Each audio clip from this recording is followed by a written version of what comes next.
Tema on Eliise ja see ei pidanud nii minema.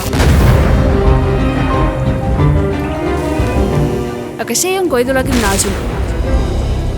Oleme siin pidevas liikumises ja tahame uut moodi õppida. Aga istume korra maha ja vaatame lähemalt. Õpetajad muudavad tunnid põnevaks läbi katsete ja praktilise õppimise. Matemaatikatunnis kaasatakse meid läbi interaktiivsete tegevuste.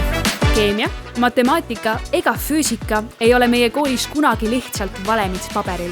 Me saame ise katsetada, ise avastada, kuidas teadus päriselt töötab. Mina olen Kristin, Pärnu Koidula gümnaasiumi kooli vilistlane ning Koidula kool toetas minu teadushuvi juba gümnaasiumil.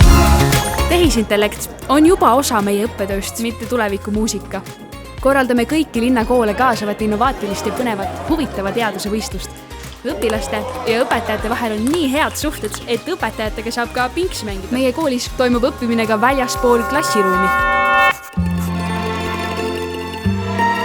Meil on koostöine ja kogukonda kaasav koolikultuur, mis on kandunud põlvest põlve.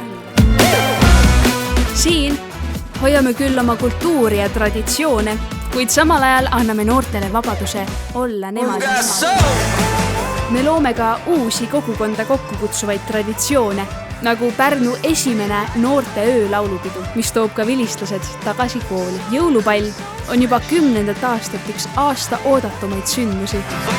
Rebaste elamuspäevad seovad meid ühiseks koolipereks. Spordipäevad toetavad meie füüsilist ja vaimset heaolu.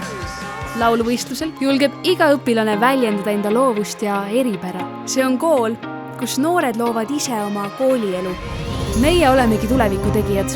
Meil on kool, kus tulevik algab juba täna.